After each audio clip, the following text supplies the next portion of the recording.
Evening, far away. Hello, everybody. This is Catherine Kerrigan of the Natural Healing Show for UK Health Radio. I'm a medical intuitive and Amazon #1 best-selling author. You can find out more about me and my work at catherinekerrigan.com and unlimitedenergynow.com. While you're there, definitely sign up for my newsletter. You're going to get all kinds of free stuff while you're there, including a coupon for half off of your first session. Now, one of the many things that I do is I'm a kinesiologist, and I'm a flower essence practitioner. And as a medical intuitive healer, frequently when I'm doing my work, I'm recommending flower essences. And my very, very favorite flower essences of all time are those made by Don Dennis at healingorchids.com. Now, I learned about our next guest from Don Dennis at healingorchids.com. This guest is a very, very special person. I'm very excited to hear him. And he is a master healer, Dr. Adrian Brito Babapulle. And we were speaking earlier today, and I have to say it is so much fun as a psychic person to speak with someone else who's psychic, because Dr. Adrian Brito Babapulle figured out things about me that I hadn't told anyone. And so I want to welcome today Dr. Adrian. Welcome, Dr. Adrian. Good to speak to you, Catherine. Now, I want to explain to our guests, usually when I'm introducing my guests, I share with them, with you, their website information. Dr. Adrian is so successful as a world-class healer, he does not have a website. And so this interview that we're going to be doing today is going to be a wonderful way for you to hear about his fabulous work.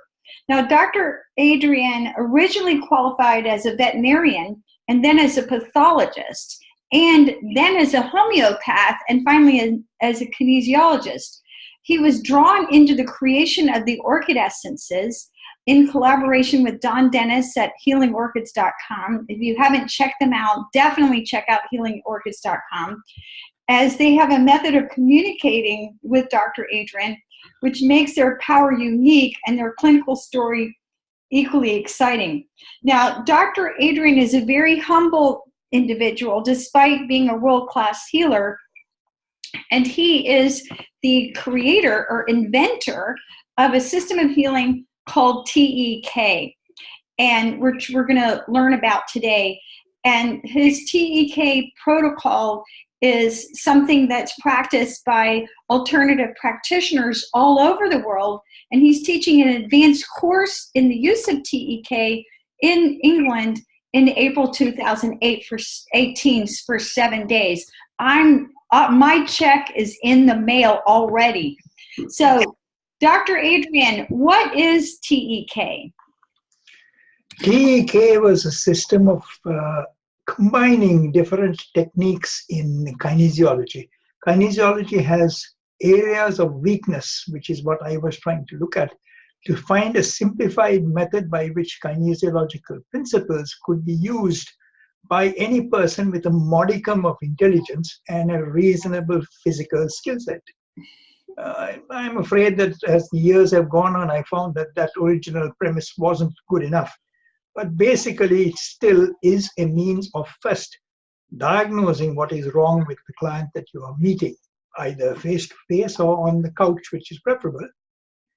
And now, because of the understanding that exists about TEK completely, or TEK, Therapeutic Energy Kinesiology, it is a therapeutic tool in its own right.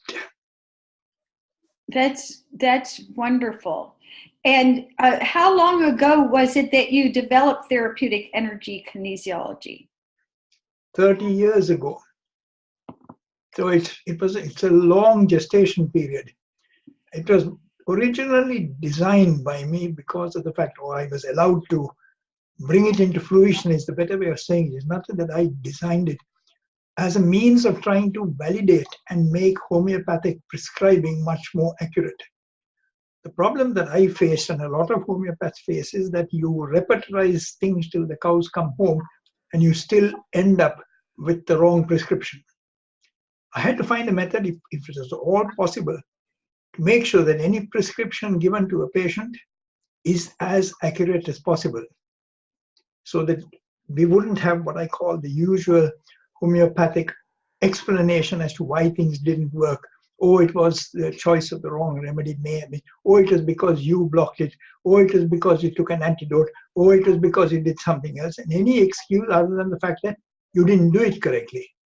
This way, that so-called false premise was taken out. Now, Dr. Adrian, I myself have studied and mastered multiple systems of kinesiology. And kinesiology is basically muscle testing, but it's usually tied in with therapeutic systems. So what is unique about therapeutic energy kinesiology and different from other kinesiologies, in your opinion? Very good question. Is there anything different? Yes and no. The difference in TEK is that it is still muscle testing, but it's muscle testing at a different level. What I looked at, because kinesiology was used originally by the Y points, which were a method of actually looking at homeopathy in the first instance based on the acupuncture meridian points. And every time I looked at these systems, they were so complicated. You spent your time learning the systems and didn't end up diagnosing anything of use to anybody. There had to be a simplified method by which the body could talk to you immediately. And this was what the whole basis of the whole thing was. How can a decent kinesiologist find the answer? How can a decent kinesiologist not end up with lies? How can a decent kinesiologist actually get a truth and then rely on the fact that what they have found is effective? Nothing is foolproof. It never is foolproof. The fact that the evolution of the system takes place is because there are different levels at which you can assess an energy system. And TEK assesses all the energy system, from the meridians, through the chakras, through to the gates, to Franciscan gates also, into ocular pumps and muscle pumps that are in there, which most people don't talk about. This was discovered by Norm Sheedy, and Caroline Myss wrote it up also, but they hadn't a fixed method of actually identifying exactly how to make a valid statement of what they thought they had found. So all I did was look at the whole system and say, is there a method by which it can be simplified? Yes. If you are honest with yourself, can you actually use it correctly? Yes, that's exactly what we were doing.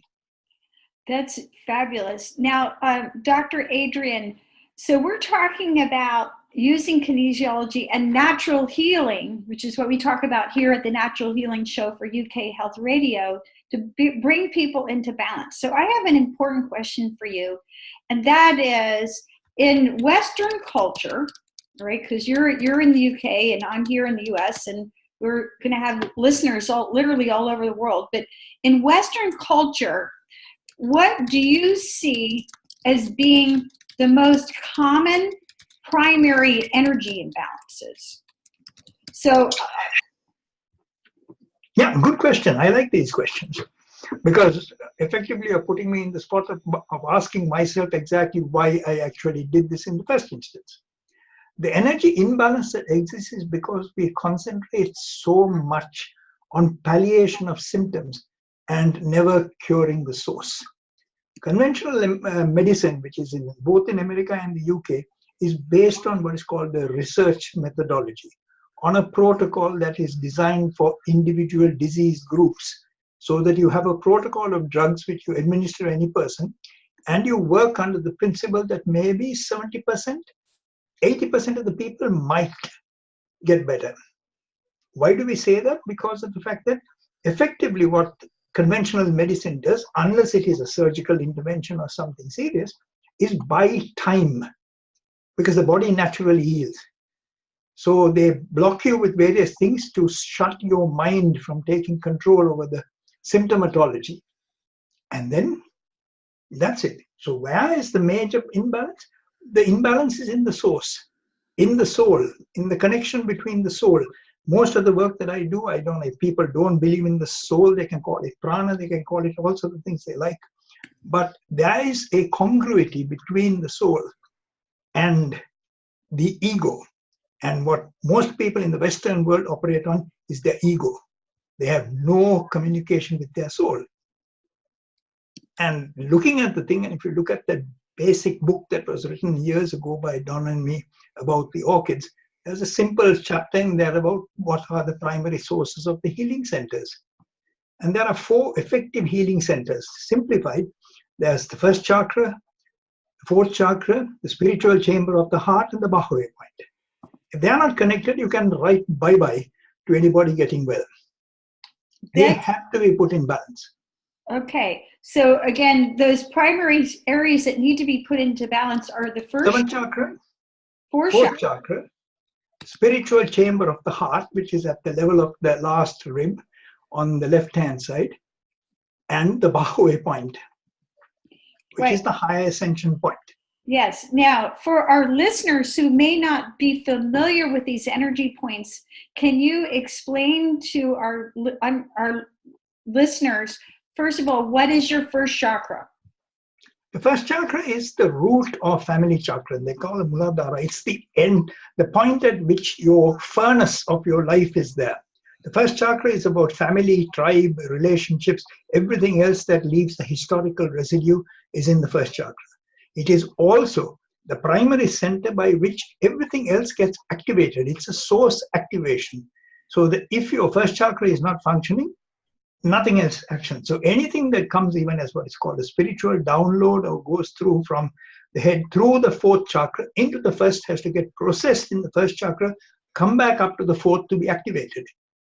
Nothing happens if it doesn't go through the first. And 90% of people have got an imbalance in the first chakra because of the tribal histories of being in the Western world or whatever it is, and the 4th chakra because they don't love themselves. And if I hunt, and I hunt with people on my couch regularly, there is less than 1% of the people I see who have a balanced 4th chakra. Wow.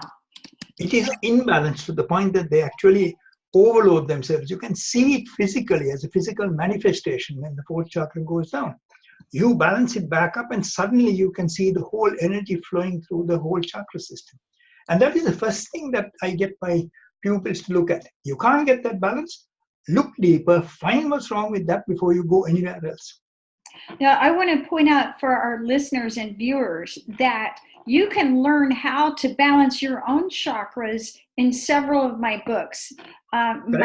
My book, What is Healing? Awaken Your Intuitive Power for Health and Happiness, has a whole chart and index explaining your chakra system and explaining what you can do, sort of your homework, your home care, your self-care for these chakra systems.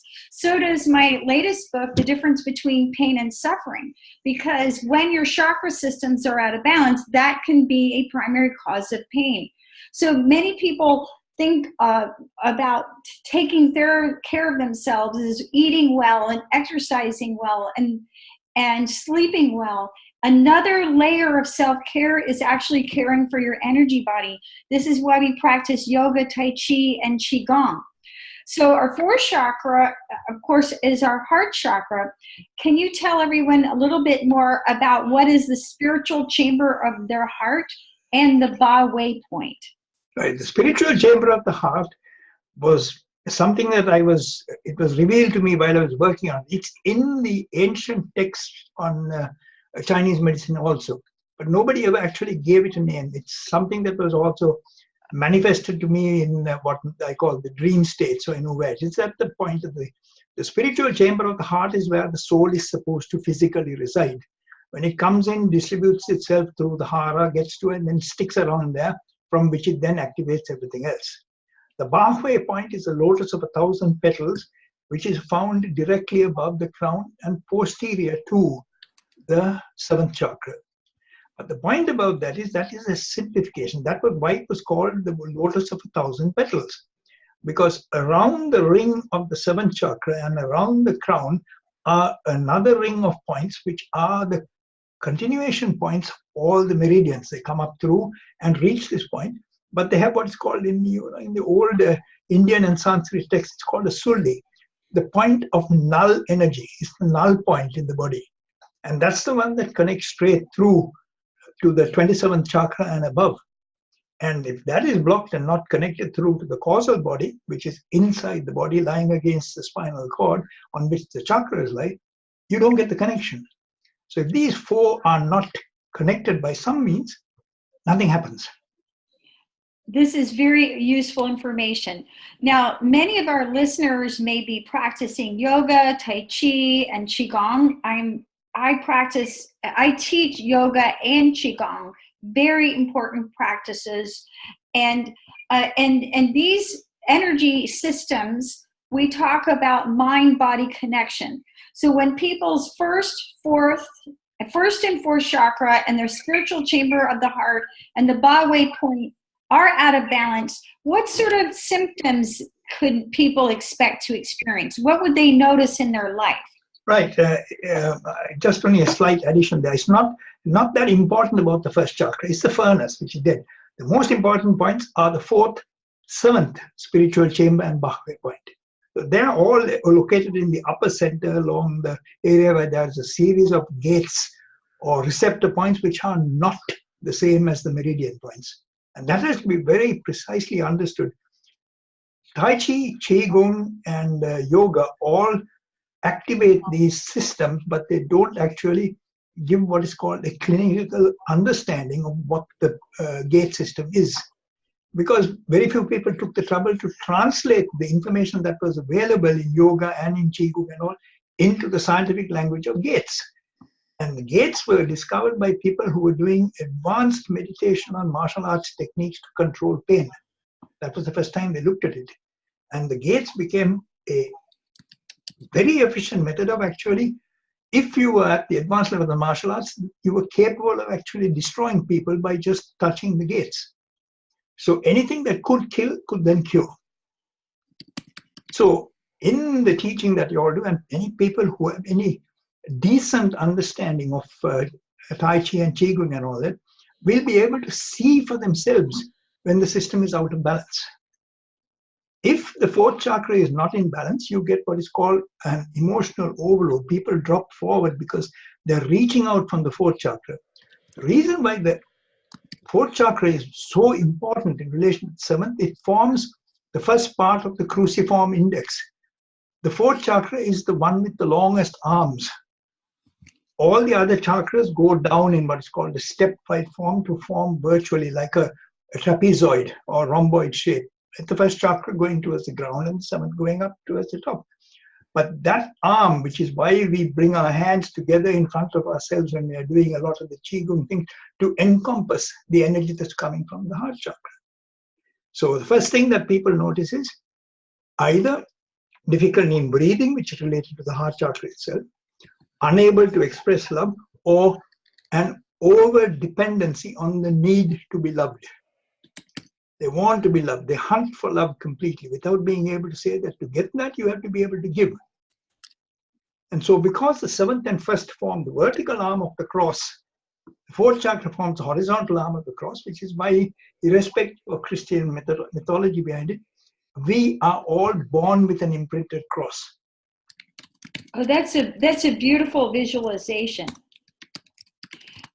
Okay, so these areas, first for spiritual chamber of the heart and the Babapulle point, and especially these upper ones, how do you bring them into balance? I know that you like me are a major fan, and also you're a developer of the orchid essences at healingorchids.com. So how can people bring these energy centers into greater balance in addition to practicing yoga, Tai Chi, and Qigong? Okay, let's assume that people haven't got decent teachers, because really I would, and I make this as an observation, don't practice with a bad teacher. End of story. Don't even go near a bad teacher, because what you learn will be worse than if you didn't know it. It's better not to know it. than to go anywhere near these people who claim to be able to teach it. You have to get somebody who knows it. I have spent over 40 years in the martial arts myself. I'm an advanced martial arts instructor. I'm an instructor in Aikido and Jiu-Jitsu and everything else also. Now I'm coming to my retirement phase, but I still keep my body physically fit, which is why I still can get into my wedding suit at this stage in my life, but still it's there. So the point is, the Babapulle point, which is up there, is the point at which the source of energy comes from above the 27th chakra. It is the channel point, and if people don't know any other method about it, there are essences in the orchid range. There's 187 essences. There's 52 combined essences in the whole lot. They have been categorized, and there is a clinical summary for people who are clinicians to be able to determine how to prescribe these essences. Not only are there, and there's also the set of cards, which we still haven't finished. We've got the last 18 to do, which is this year's end of year project before the course next year, because I want to finish that.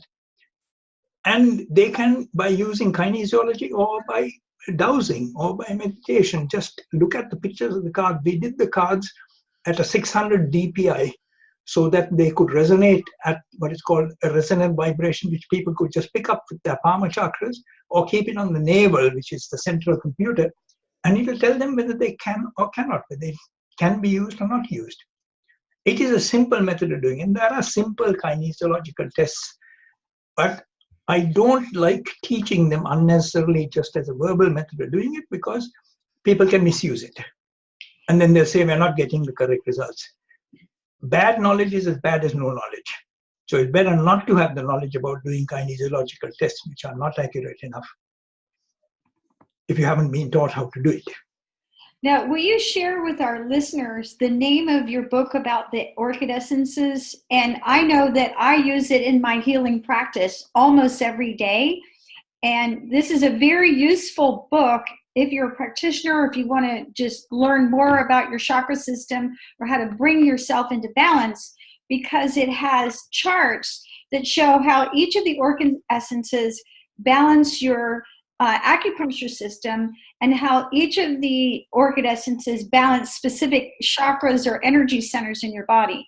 So what is the name of this book? The book is outdated. Sorry, it's outdated because of the fact that it's moved on. The best current incarnation is the use of the orchid cards. The cards have also the same charts as originally in the book, and have far more detailed, more accurate, less storified descriptions of the clinical use of the cards, of the orchids. So if they really want up-to-date information, get yourself a set of cards. And you can virtually, like playing cards with them, you can fling them around the room, pick the one that applies to you best, and you'll find that it has a resonance. And I believe our listeners can order these cards at healingorchids.com. That's correct. Yes. Okay. Now, many people, Dr. Adrian, are familiar with their 7 main chakras. Can you explain for us, because you talked about there's as many as 27 chakras. So can you explain for us, and you may not want to go through the other 20, but you know, these additional chakras, where they are and what? Right.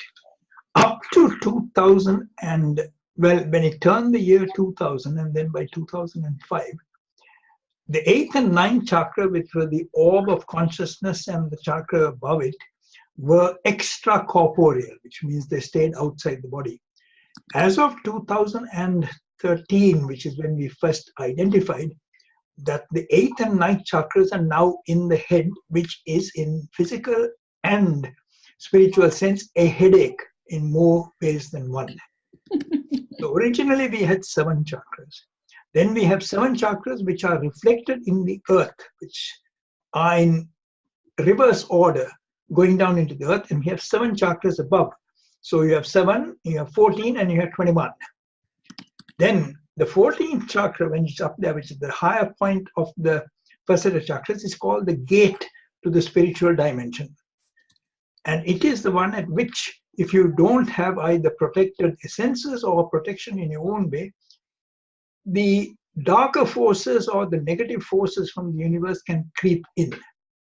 So inherently in the work that we did is to make sure that we had a set of essences, which are the Defender series, which prevent negative energy coming through the 14th chakra, while you still can travel into that area and look at what's happening. So the 14th chakra is the top end of the reflected 7th chakra. So you're now in a different dimension. You have 3 different dimensions: the corporeal dimension, the extra-physical dimension, and the spiritual dimension. All of which are becoming more and more significant in terms of the clinical application. So then you ask, what is the use of this? How are you going to identify these? Or you can, because it is very difficult, but you have to, you have to have a certain degree of what is called psychic development. So you and I will probably be able to do it, and others who are also listening would more than likely have their psychic development, but nobody has helped them to tune it. The biggest problem is that people who have these psychic powers, nobody tunes them to the point that they can actually use it effectively. It is dangerous, you see, and my rule, and the way not because I want any more work, I've got enough work as it is you don't give a baby an AK-47 and expect it not to shoot. That's a very funny analogy. Yeah. The way I like to explain it, and one of my 8 books is called Unlimited Intuition Now, and it explains your 4 primary psychic gifts. Claircognizance, that's my primary gift, which is psychic knowing, also known as a prophetic gift. Clairvoyance, which is psychic vision, also reception of information and symbols and color. Clairsentience, which is psychic feeling, and clairaudience, which is psychic hearing. And the way I like to explain it is, if you own a Ferrari, you better learn how to drive it, or you can get into trouble in a hurry. And yes, and as Dr. Adrian mentioned, a lot of highly sensitive people are, in fact, just extremely psychically gifted. However, in my opinion, and I think Dr. Adrian will agree, they don't understand what they're doing. They don't understand. Or what they're actually seeing. It's not about not knowing what they do. That can be overcome.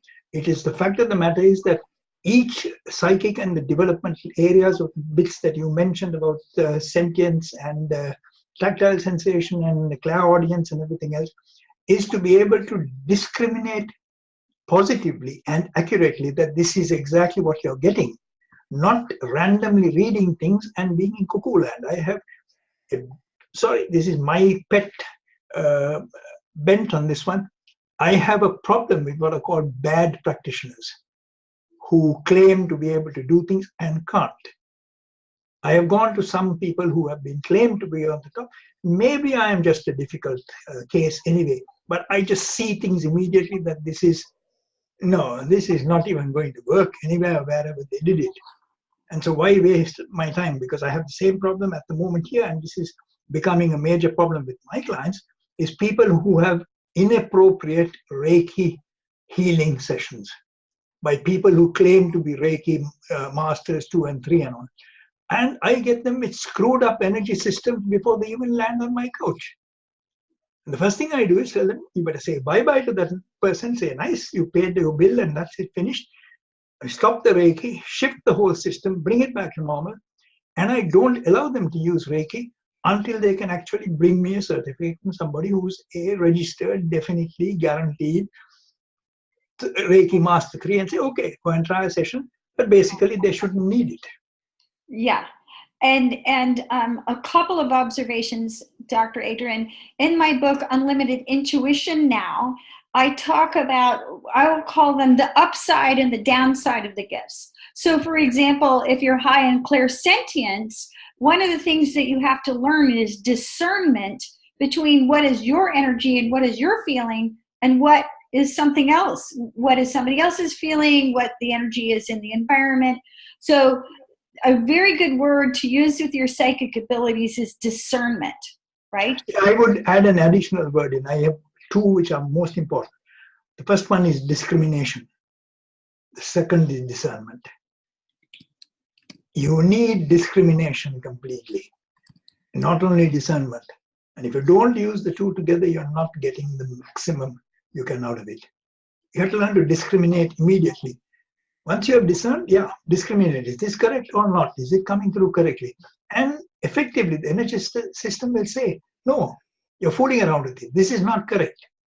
And you have to take into account the effect of the shadow, which is your internal shadow, as well as the fact that, unfortunately, there are dark shadows out, because there has always been this balance between light and dark, and the war is on permanently. So if your shadow is weak, it will be taken over by the shadow outside. Yeah. And going back to what you were saying about dangerous Reiki, a lot of people think, well, there isn't any dangerous Reiki. You say your prayers, put your hands on everything, on someone. And I can remember listening to a lady who I will refer to as a baby healer. So she didn't know what she didn't know. And she said, oh, I just put my hands on everybody and they get better. And I thought, well, that's because you're taking it on. Yeah, that's right. It's Which is itself a bad thing. Yeah, it's about absorbing. Yeah. So there's a simple joke which I use is, I teach people to, no, I reword it very carefully. I teach people not to carry other people's monkeys. That's it. Under any circumstance, you don't. So the first thing you have to do is to have a clean energy space yourself. You should not get into a position when you're working on a client so that you start taking on the stuff that they've got. Your job as a therapist is to help them to manage what they have got by putting in the appropriate tools to allow them to manage it. You don't take it off them. You never do. Because if you come out from a healing session, and do I see other people, they walk out from a healing session saying they're tired. They haven't done it correctly. You should be locked into the universe. It's effectively a triangular conversation between the divine, yourself, and your client. And if it isn't happening that way, you are not healing. All you're doing is rechanneling. Yes, I couldn't agree more. And many people learn techniques, but they don't know how to actually manage the energy. And I agree.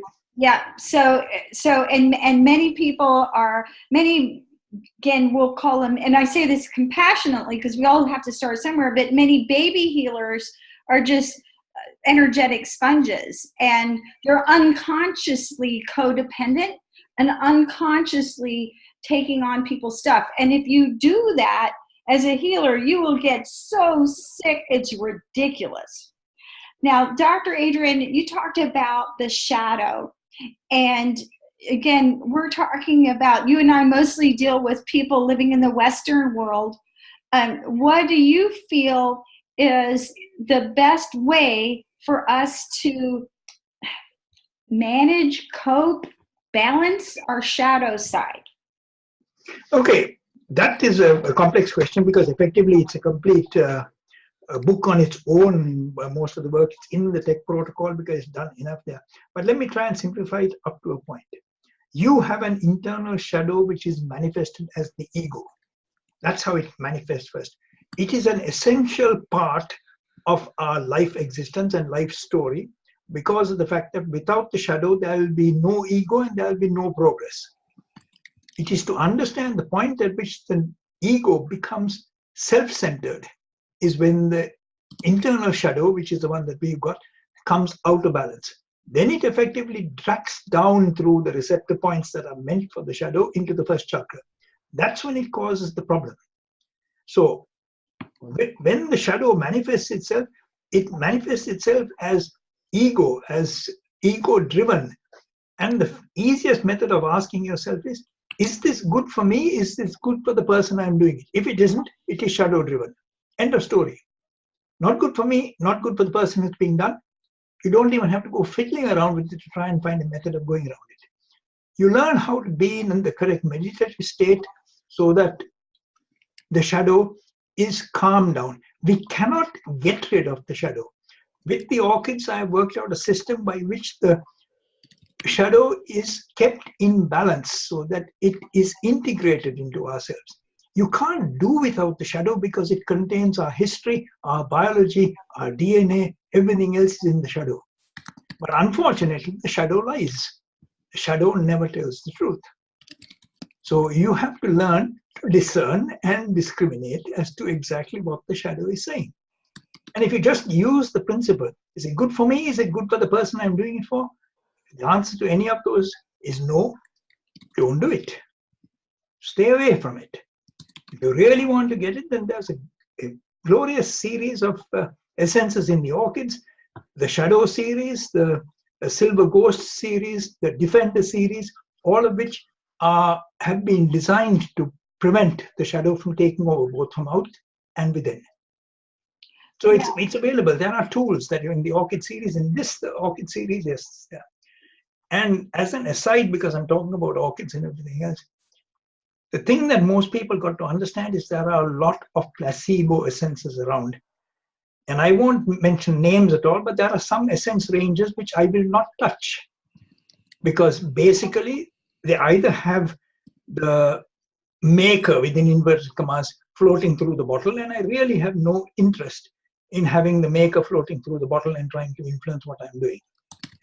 The thing that we have double-blind tested and cross-checked the whole thing is the orchids that have come into the range. There were a few that were there in the beginning which I had to drop because I cleaned them up because they were done by other so-called essence manufacturers within the same range.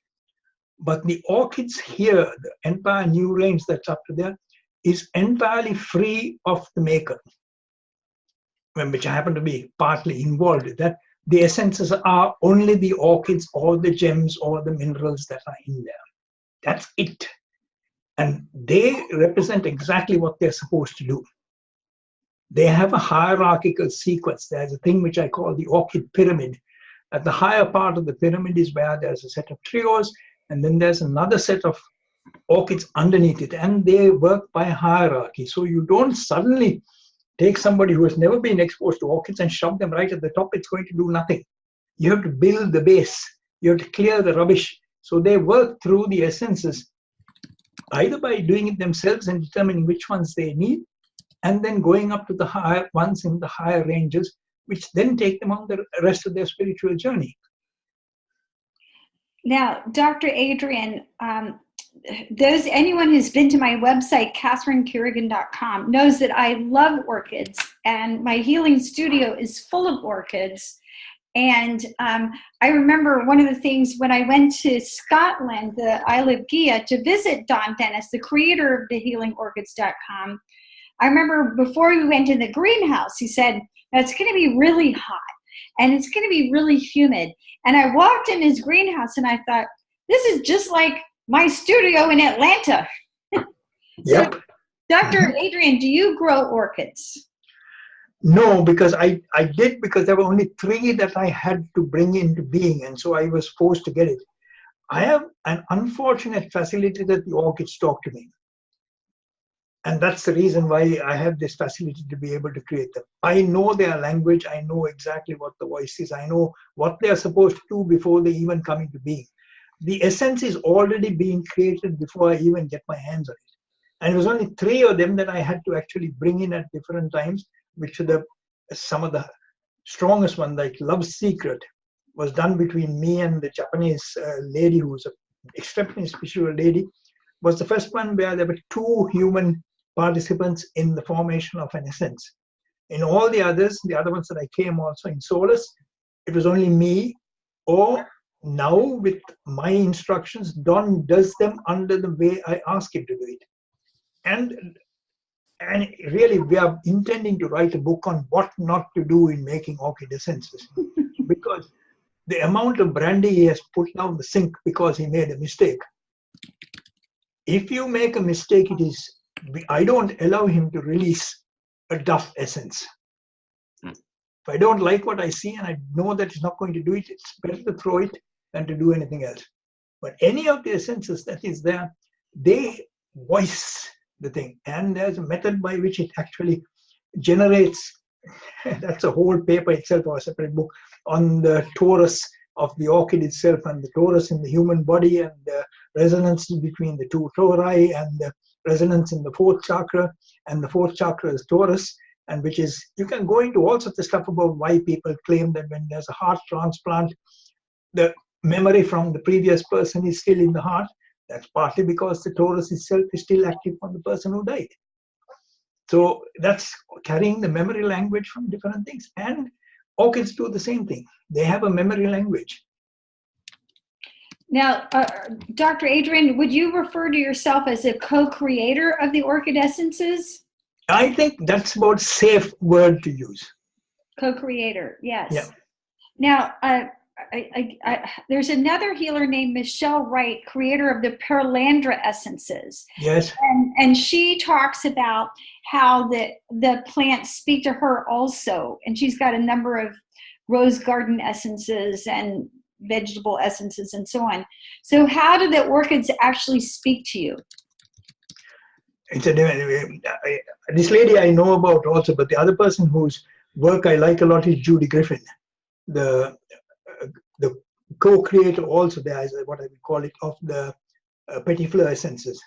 And one of the sets she sent me, which I have used to create the Spirit Path Trio, is from some work that she sent to Don, which was not complete. And it just happened that it was sent to me. And so I then had to study the whole thing, make sure it's different. But anyway, otherwise her work is exceptional. But somehow, is that what is called the lack of detachment? I remain detached permanently from what I'm doing. Whereas a lot of the orchid essence creators go into it. I need to meet some of these people just to be able to. I've met Judy, so I know that when she validly found something, it is valid. But even she and I have had some interesting discussions as to exactly how safe her essences are, because she really puts herself at risk by using some of the essences because of the fact that they're so concentrated, and she hasn't thought about the whole thing correctly. The spirit path being the best and the worst at the same time.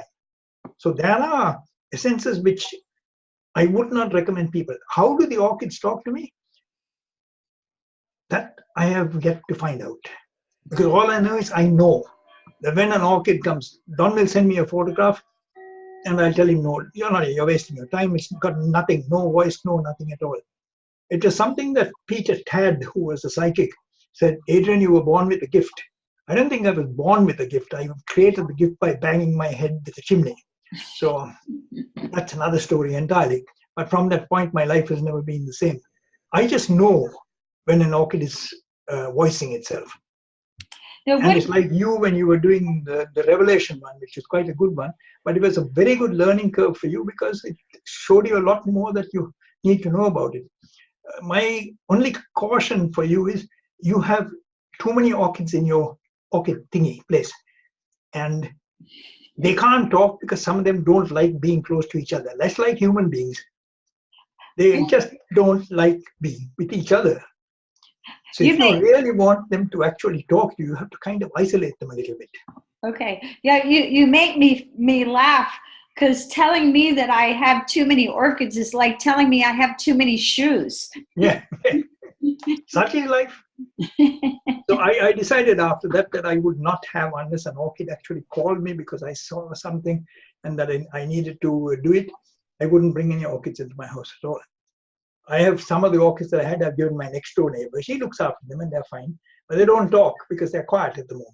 Mm-hmm. But I had to save, and you have to, there's a massive story behind it, which we look at. Some of the orchids have what is called a connection to the rest of their genus. And so that even if one of the orchids is going down, the voice of the rest of the genus comes through to support what's happening. And we nearly had that problem that we thought we were going to lose a major essence of ours, which is one of the top essences. It's called Healing the Higher Heart, or Spirit of the Higher Heart. It is an essence that is second to none for most people who have problems around their fourth chakra. And so if they get that essence, they will find exactly what it means. But we nearly lost the orchid because it was the first orchid that had a problem with being in its nutrient medium. And we didn't understand why until I suddenly figured out that it just doesn't like being in any medium. We had to air suspend it and just put water on it. And it was like a dream, and we brought it back. But if we lost it, we would have lost one because it was the last of a genus. Now, for those of you who are listening, what Dr. Adrian is, I'm going to translate a little bit. Dr. Adrian is using his claircognizant gift, which is a gift of psychic knowing. And this is my primary gift. And when you know, you know. And one of the things that I talked about in my book, What is Healing, is that when you learn to love unconditionally, you know whatever it is that you need to know. That's correct. Absolutely. I don't have a problem with that at all. Yeah. And so one of the simple things that you can do if you're listening and you want to develop your soul guidance and your intuition, you can really practice learning how to love others and learning how to love yourself. Because as healers, and Dr. Adrian, I'm sure, can speak to this, as healers, as practitioners, part of what we do, part of the therapeutic interaction, is we actually love our clients unconditionally. Correct. Correct. And when you're in that frequency of unconditional love, that is the most powerful healing frequency there is. So you put yourself in this frequency of unconditional love. You know whatever you need to know as a practitioner in order to be of service, to shift the energy, to balance the energy, but also your guidance, your soul guidance comes in very strongly. So, Dr. Adrian, final thoughts. If you had one message that you really wanted to share with our listeners and viewers, what would you advise people about how to bring themselves into greater balance for health and happiness?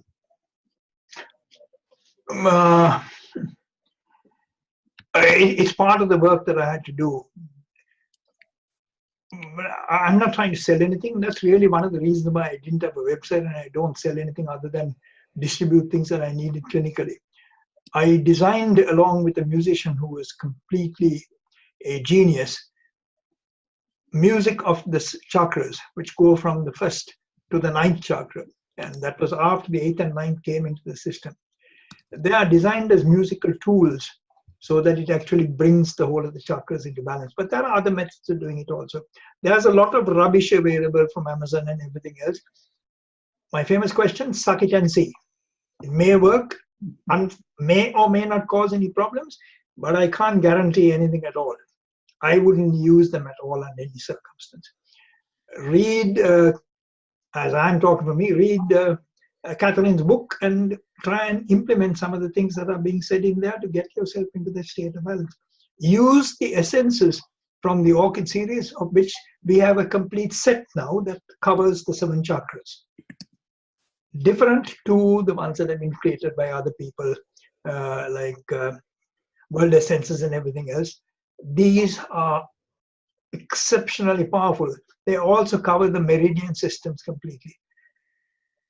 Basically, for most people, if they want and have not really using it therapeutically, there's a reduced structured kit which contains just the ones for the chakras, just the ones for the meridians, just for the whole lot, which is enough for them to be able to cover everything that they're doing for themselves and the people around them. And if you use them correctly and don't overuse them, you can get to it. And because you can add it into your meditation practices, you can look at it and everything else. Always just ask a simple question, why? That's the opening question I put in my courses. I just put it on the blackboard, why and how. That's it. If you can't answer those two, don't do it. Why is this going to do something for me? Why is it not going to do something for me? How is it going to do something for me? Don't look for an academic answer, look for an intuitive answer. Because that's the one that's most important. How do you feel about it? And use the last 2 words that we have put in this famous discussion so far: discern and discriminate. You've been listening to a world-class healer, Dr. Adrian Brito Babapulle, and this is Catherine Kerrigan for Natural Healing Show for UK Health Radio. You can find out more about me and my work at catherinekerrigan.com and unlimitedenergynow.com. While you're there, sign up for my newsletters. You're going to get all sorts of free stuff, which is really valuable. And you can find my 8 books on Amazon. And you can find more about the orchid essences at healingorchids.com. Thank you so much for listening. And remember, part of natural healing is caring for and balancing your energy body, as we talked about through therapeutic energy kinesiology. Thank you so much, Dr. Adrian, and thanks so much for listening.